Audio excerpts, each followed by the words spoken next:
L'infidélité.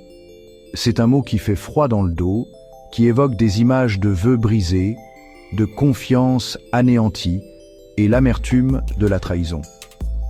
Dans la tapisserie des relations humaines, l'infidélité est un motif récurrent. Un fil sombre tissé à travers les schémas complexes de l'amour, de l'engagement et du désir. Sa présence est indéniable, un rappel brutal des complexités et des fragilités inhérentes même aux liens apparemment les plus solides. Mais pourquoi cela arrive-t-il ? Qu'est-ce qui pousse les individus à s'écarter des chemins qu'ils ont promis de parcourir ensemble ? Et après une révélation aussi dévastatrice, comment les couples naviguent-ils sur le terrain semé d'embûches, de la douleur, de la colère et de l'incertitude ? Les réponses, comme pour la plupart des choses qui concernent le cœur humain, sont rarement simples ou directes.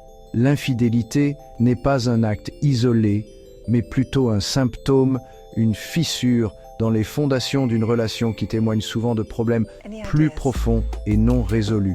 C'est une trahison qui touche au plus profond de l'être, laissant derrière elle une trace de dévastation émotionnelle difficile, voire impossible à réparer complètement. Pourtant, au milieu des décombres, il y a de l'espoir. Comprendre les motivations derrière l'infidélité, son impact sur les personnes concernées et les pistes possibles de guérison peut fournir une feuille de route pour naviguer sur ce territoire douloureux et, dans certains cas, même en sortir plus fort. L'infidélité, c'est rarement une question de noir ou de blanc. Il ne s'agit pas simplement d'une personne étant bonne et l'autre mauvaise. Au contraire, c'est souvent une interaction complexe de facteurs internes et externes qui peuvent pousser des individus à s'égarer.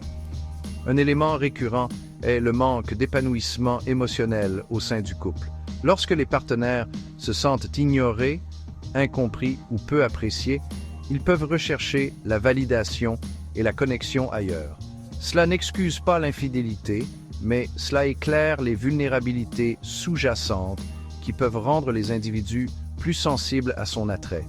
Parfois, l'infidélité est le symptôme de difficultés personnelles.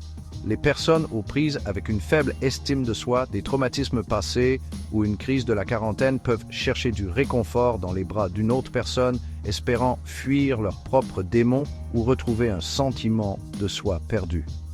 Dans d'autres cas, l'infidélité peut être un appel à l'aide, une tentative désespérée de faire bouger les choses dans une relation stagnante ou insatisfaisante.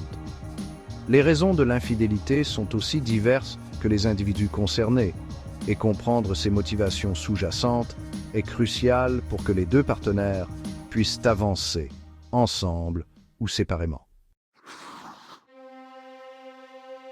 La découverte d'une infidélité est comme un tremblement de terre qui secoue les fondations mêmes d'une relation et laisse derrière lui des débris émotionnels.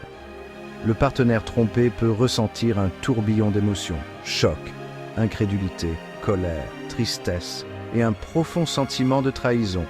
Son monde est bouleversé et la personne qu'il pensait connaître le mieux est soudainement devenue une étrangère.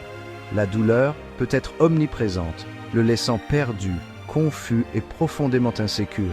Le partenaire infidèle peut également être aux prises avec tout un éventail d'émotions. Il peut ressentir de la culpabilité, de la honte, des remords et même du soulagement que le secret soit enfin révélé. Il peut également éprouver un sentiment de confusion quant à ses propres sentiments et motivations. Il est important de se rappeler que l'infidélité ne se produit pas dans le vide. Les deux partenaires sont touchés et les deux méritent compassion et soutien alors qu'ils naviguent sur ce terrain difficile. Le chemin de la guérison après une infidélité est long et ardu, mais il est possible. La première étape est que les deux partenaires reconnaissent la douleur et la trahison qui ont eu lieu. Cela nécessite une communication ouverte et honnête, même lorsque c'est difficile. Il est important de créer un espace sûr où les deux partenaires se sentent écoutés et compris. Recourir à un professionnel, comme un thérapeute spécialisé dans le conseil de couple, peut s'avérer précieux pour guider et soutenir ce processus. La réconciliation est possible, mais elle exige un engagement profond des deux partenaires pour reconstruire la confiance et l'intimité. Cela implique d'assumer la responsabilité de ses actes, d'exprimer des remords sincères et de faire amende honorable. Cela exige aussi le pardon, non seulement pour le bien de la relation, mais aussi pour la guérison individuelle. En fin de compte, la décision de rester ensemble ou de se séparer est profondément personnelle. Il n'y a pas de bonne ou de mauvaise réponse, et le plus important est que les deux partenaires se sentent respectés et soutenus dans leur choix.